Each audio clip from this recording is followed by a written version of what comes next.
Halo my love, ini Miss Maha. Kembali lagi bersama aku di General Reading. Jadi ini adalah pesan yang diperuntukkan untuk kamu. Buat kalian yang belakangan ini sering ngelihat angka kembar.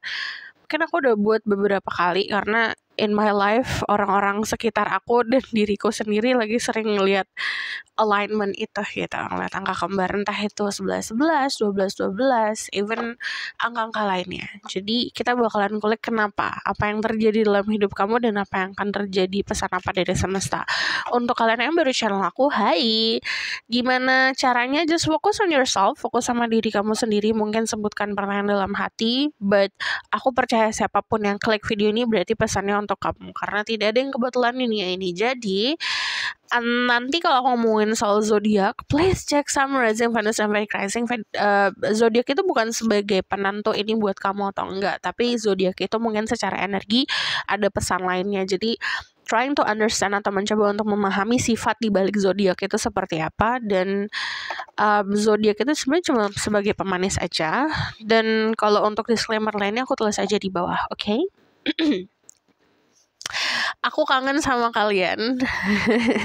Cuma memang belakangan ini aku disuruh untuk berdiam diri dulu, meditasi dulu gitu, kontemplasi dulu. Jadi ada banyak hal yang mungkin aku ngelihatnya di orang-orang di luar sana banyak perubahan yang cukup drastis, karena ada beberapa momentum-momentum yang mungkin karmic cycle-nya diberhentikan atau diputuskan atau dileburkan karma-karma buruknya. Jadi it's time for you juga buat kontemplasi sama diri sendiri, cari jawabannya di diri sendiri.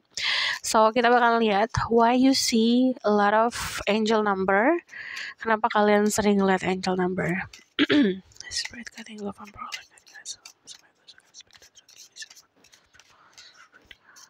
Why they see a lot of angel number? What is the meaning? Kenapa? Message from the universe. Okay, ada the moon. Ada the nine of wands. And then ada energi the Knight of Cups. Pertama ini mungkin secara simpelnya memvalidasi apa yang aku sampaikan tadi. Jadi banyak banget dari kalian yang memang harus berkontemplasi sendiri dulu. Coba buat batasan yang sehat untuk dirimu dan sosial kamu. Mungkin spending time alone atau ngabisin waktu sendiri untuk bisa berdialog sama diri sendiri. Karena yang aku lihat memang banyak banget dari kalian yang harus melakukan itu agar bisa memahami yourself, listen to yourself. Sebenarnya simpelnya dengerin diri sendiri. Karena ada banyak jawaban-jawaban di dalam diri gitu. Karena kalau misalnya kita ada problem sedikit and then kita umbar-umbar atau we looking for answer atau kita cari jawaban di orang lain, mungkin akan sedikit mempengaruhi pola pikir kamu atau jalan hidup kamu. Nggak jalan hidup sih, lebih seperti pola pikir dan emotion kamu akan sedikit terpengaruh. Jadi saran diri aku adalah temukan jawaban sendiri. It's time buat journey-nya within, perjalanan ke dalam gitu. The moon itu adalah soul searching, di mana kita mencari jiwa kita sendiri. Nah, kita kan nyari jiwa kita nggak di orang lain. Kita nyari di dalam diri sendiri. Karena di situ banyak jawaban. Ibarat kan kayak kamu lagi ujian, kamu minta kisi-kisinya, kamu minta jawaban, kunci jawabannya itu bukan di orang lain gitu, tapi di diri sendiri. So the moon itu adalah cara kita untuk memahami intuisi kita, mendengarkan diri kita sendiri. Caranya semesta memberikan berbagai macam dinamika di dalam kehidupan. Entah itu problem, entah itu masalah, entah itu kebaikan, entah itu blessing, apapun itu semesta ngasih ting gitu, sentilan sedikit agar kita mundur sejenak buat kontemplasi ke diri sendiri gitu. Karena kalau dari The Moon sendiri, yang bisa kamu percaya saat ini adalah intuisimu sendiri gitu. Jadi bisikan hatimu sendiri. Karena kalau misalnya kita nggak dengerin diri kita sendiri, kita akan selalu lost, kita akan selalu terjebak, kita akan selalu terombang-ambing gitu. Karena tidak ada fondasi yang kuat atau tidak punya pegangan yang kuat. So aku ngelihatnya, kenapa kamu sering lihat angka kembar? Ini waktunya kamu berdialog sama diri sendiri, dengerin intuisi sendiri. You have higher self. Kamu punya jiwa yang sudah punya banyak pelajaran atau sudah mampu buat ngebantu kamu buat ngeraih kesuksesan atau bahkan meraih apapun yang kamu pengen gitu. Tapi untuk bisa mengakses hal tersebut, caranya adalah dengan menerima diri sendiri. Caranya dengan tadi mampu untuk berjalan ke dalam diri sendiri. And then di situ juga kamu akan mungkin menemukan arahan-arahan dari semesta langsung dan dari spirit guide kamu gitu. Karena memang semuanya ke-align atau semuanya berjajar dengan rata, dengan rapih di belakangmu gitu ibaratkan. Kalau misalnya kita terus-terusan cuma ngelihat hal-hal yang bentuknya materi di luar sana, kita nggak akan benar-benar bisa bekerja sama spiritual team kita gitu. Nah, kalau kamu sering lihat angka kembar, itu berarti it's time, ini waktunya buat coba deh. Jawabannya tuh udah di dalam diri. Coba deh lebih ngeh lagi gitu, lebih dengerin lagi. The Nine of Wands itu seperti warning aja sebenarnya untuk lebih bisa membatasi diri dari hal-hal luar sana gitu. Hal-hal luar tuh bukan berarti kayak ada sesuatu di alam sana kamu harus batasi diri, enggak. Tapi membatasi diri dari social life atau dari lingkungan sosial atau bahkan kebiasaan-kebiasaan yang mungkin sudah lagi bukan yang hal baik untuk dirimu gitu. Ini bukan konsep yang memenjarakan diri, bukan. Tapi lebih seperti protect your energy. Jadi melindungi energi kamu sendiri. And then also the Nine of Cups ini adalah keberanian, about love. Jadi konsep love is not always about romance. Bukan hanya selalu tentang romansa, hahi, pacaran gitu. Enggak, but love formsnya atau bentuknya itu banyak. Jadi bukan hanya bentuk di pacaran aja, bukan dalam bentuk dikasih sama orang yang kamu suka aja, tapi format cinta itu luas banget gitu. Saat kamu mencoba untuk ngelimiting itu, oke, cinta datangnya dari pacar, kamu akan selalu sengsara di dalam hidup ini. Tapi kalau kamu memperluas itu, pemahaman konsep cinta bisa datangnya dari omelan teman-teman kamu gitu, atau bahkan dari something yang mungkin jatuhnya geratakan atau bahkan diskusi yang mungkin kayak diskusi yang panas gitu, tapi akhirnya membuka cara paham kamu gitu. Jadi konsep cinta tuh banyak banget. It's not always tentang hal-hal yang kayak manis-manis aja gitu.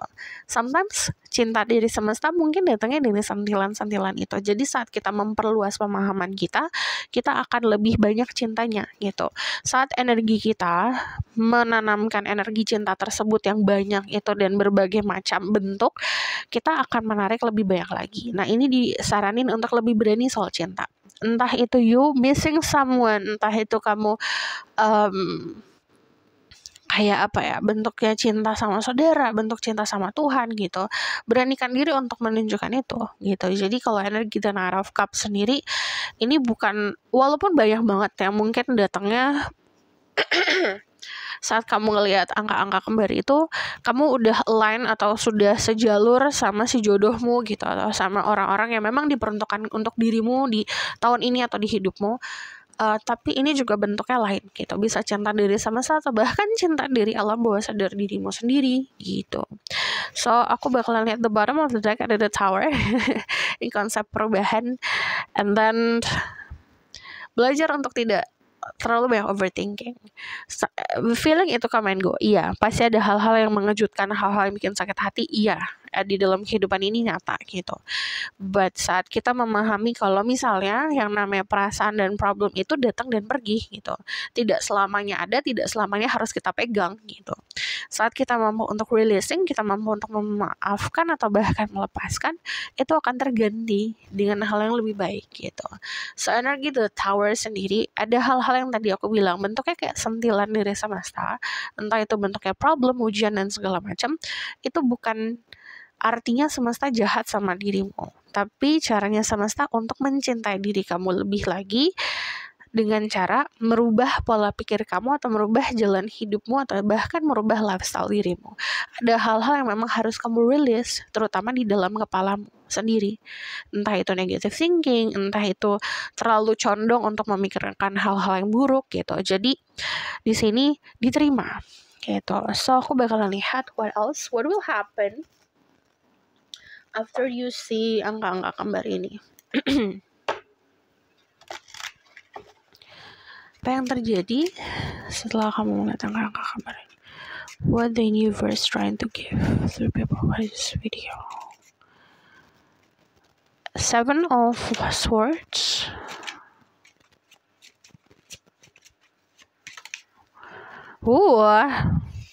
Banyak banget dari kalian yang mungkin akan sering lihat angka-angka seperti 11-11 ya, 1-1-1-1, 1-1-1-1,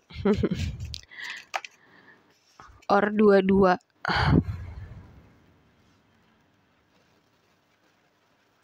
2-2. What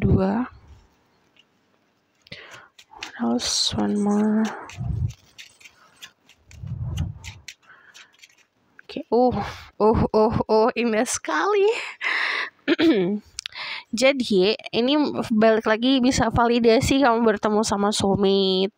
Konsep belahan jiwa itu bukan selalu tentang romansa. Mungkin memang banyak yang terpatok untuk mendapatkan pasangan hidup bagaikan belahan jiwa. Banyak yang akan dapetin, tapi juga konsep belahan jiwa itu bisa kayak sahabat, bisa kayak saudara gitu. Jadi aku melihat ini koneksi sama saat kita mampu untuk memahami tadi diri sendiri, kontemplasi diri sendiri, kita akan bisa melihat mana orang-orang yang memang baik untuk diri kita. Dan bahkan banyak yang bisa akan menarik itu dengan mudah gitu. Kalau aku lihat di sini yang akan terjadi dalam hidup kamu setelah kamu sering lihat angka-angka kembar, ada kerjasama.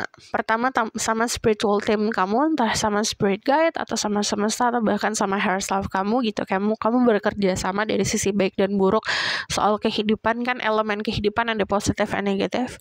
Kamu untuk bekerja sama dan itu akan menaikkan level kehidupan dari segi materi atau bahkan dari segi status, soal status sosial. And then dari energi the Seven of Swords, kamu akan mampu untuk melihat hal-hal yang kamu takuti kemarin ternyata itu kecil gitu. Ternyata kecil banget gitu. Itu sesuatu yang mungkin segede semut, tapi karena kita sudah punya ketakutan, kita anggap itu segede dinosaurus gitu. Padahal itu cuma semut doang. Jadi akhirnya mampu melihat dengan jelas. Saat kita sudah punya keberanian diri dan keikhlasan, akhirnya mampu untuk menanamkan tadi rasa confident dan rasa keberanian diri, kita mampu untuk menghadapi hal-hal yang kita paling takutin gitu. Nah, saat sudah mampu untuk bekerja sama tadi diri sendiri dan memahami kalau hidup ini ada positif and negatif, kita akan melihat jelas jalan keluarnya seperti apa. Ketiga, ini ada pertemuan soal cinta. Bisa dalam bentuk kayak tadi persatuan dengan belahan jiwa atau persatuan dengan sosok orang yang memang diperuntukkan untuk kamu dan ditakdirkan untuk kamu agar kalian bisa bekerja sama nih dalam hidup ini untuk nyebarin cinta juga gitu. Energi the lovers itu balik lagi bisa dari choices kita, but you will find atau kamu akan ketemu atau bahkan beberapa dari kalian sudah ketemu sama sosok orang yang dari segi background beda, dari segi culture mungkin berbeda, dari segi sifat dan watak berbeda. Satu ini orang yang keras, yang satu lembut gitu.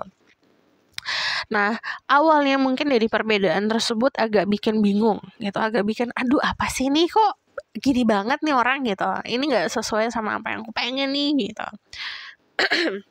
But saat sudah tadi perjalanan kita memahami diri sendiri dan memahami kalau di dalam hidup ini positif negatif itu udah pasti exist, kita akan mampu menerima orang itu apa adanya dan orang itu pun akan menerima kita apa adanya. Nah, saat hal tersebut terjadi, kamu akan lebih menikmati momen kamu, waktu kamu. Satu hari nih contohnya hari Senin. Contoh hari Senin. Di hari Senin kamu akan hanya fokus di hari Senin saja. Tidak ada kekhawatiran soal masa lalu atau bahkan ke depannya seperti apa. Karena kamu ketemu sama orang itu atau ketemu sama orang-orang yang memang diperuntukkan untuk membuat kamu bahagia gitu. Jadi enjoying the moment. Nah, aku ngeliatnya dari The Lovers, ini persatuan di percintaan. Jadi The Lovers dan Four of Wands beberapa dari kalian akan menaikkan level hubungan kalian. Beberapa dari kalian akan tunangan atau akan melakukan pernikahan. Di mungkin ya ada obrolan itulah gitu kalau aku lihat. Tapi syaratnya adalah menerima konsep perbedaan tersebut gitu. Lalu ya ada persatuan yang memang mungkin akan dirayakan juga di culture kamu gitu, dengan adat istiadat. Lalu aku ngelihatnya gini loh, if you're not looking for love, mungkin ada beberapa dari kalian yang aku udah punya nih gitu, atau aku lagi fokusin ke hal lain, aku melihatnya ini lebih seperti kayak konsep bertemu dengan partner atau bekerja sama dengan orang-orang dalam bentuk bisnis atau ngebangun sesuatu. Ada yang bentuknya mungkin ngebangun rumah, ngebangun bisnis, ngebangun kantor, atau membangun usaha baru gitu.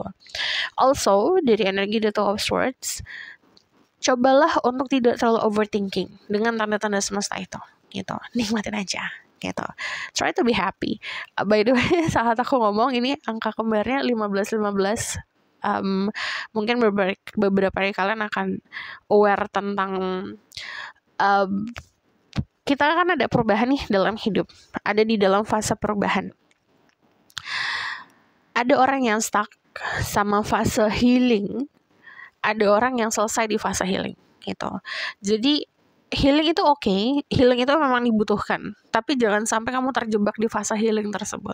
Jadi yang tadi aku bilang, sudah harus memberanikan diri untuk ngelakuin sesuatu atau bertindak sesuatu untuk ngeraih apa yang kamu pengen, entah itu di percintaan, di pekerjaan, atau di karir, atau bahkan di masyarakat gitu.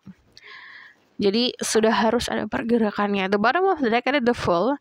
What I love about the Fool di sini, the Fool itu kan biasanya kartu yang naif dan bodoh gitu, karena tidak melihat jalannya ke depan gitu, hanya hahihi, petantang petendeng, nggak tahu di depannya jurang atau tidak gitu.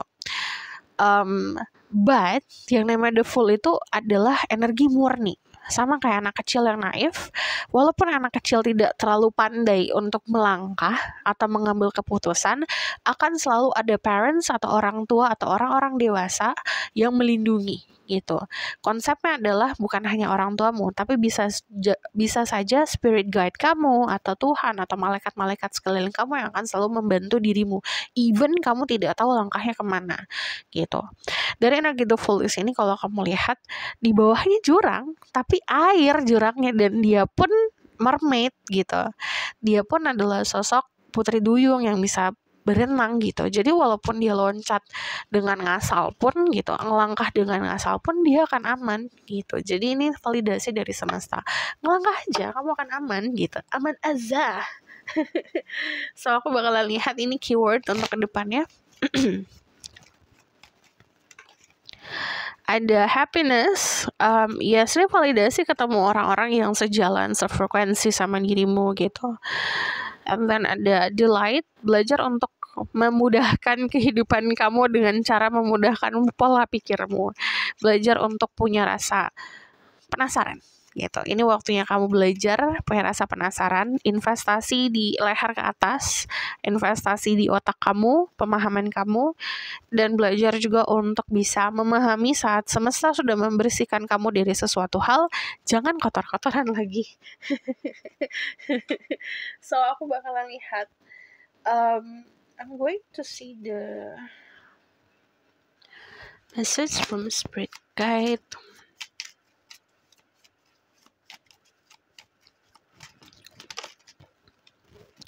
Ada kelima, facing fear. Belajar untuk bisa memahami kalau ketakutan itu kadang-kadang akan lebih besar karena kita memberikan power ke kekuatan tersebut. Major spiritual chains are unfolding. This is your chance to soar. Ini waktu yang kamu buat menunjukkan dirimu siapa gitu. Mengepakkan sayapmu. Share Nuno's life force. Express your driving passion, sensual and sexual power increasing. Jadi nanti akan lebih semangat lagi. Ekspresikan itu. Ada Shekinah, sacred self, unleash your spirit and express your gift, dance to the sacred rhythm of life. Jadi kamu punya gift, kamu punya kekuatan, ikutin si panggilan jiwa kamu. Kamu bisanya ngapain, kamu butuhnya ngapain, kamu pengennya ngapain, lakuin itu. So I'm going to see the outcome of the situation. Mungkin ketiga bulan, sorry kalau jauh. Ada outcome of the situation mungkin ke 3 bulan ke depan.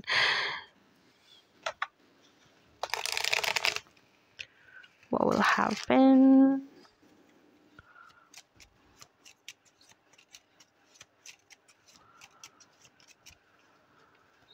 ditawar keluar. Jadi kalau aku lihat kamu pun akan lebih semangat merubah jalan kehidupan kamu ya. You creating something di sini kalau aku lihat. Kamu akan ngebuat sesuatu. Kamu adalah seorang master yang bisa ngapain aja. Mau ngapain aja bisa gitu. Jadi kalau aku lihat dari energi The Magician bukan hanya soal manifestasi. Jadi mungkin ada beberapa doa-doa yang akan terwujud dan mungkin afirmasi yang akan terwujud. Tapi ini dibarengin dengan action, dengan perubahan hidup. Jadi ada perubahan yang sangat drastis, and also banyak banget dari kalian yang bisa dibilang menguasai apa yang kamu kerjain gitu, menguasai apa yang mungkin jadi karir kamu sekarang, dan kamu bisa controlling itu kayak kamu memegang bola dunia lah di tanganmu. Message for you.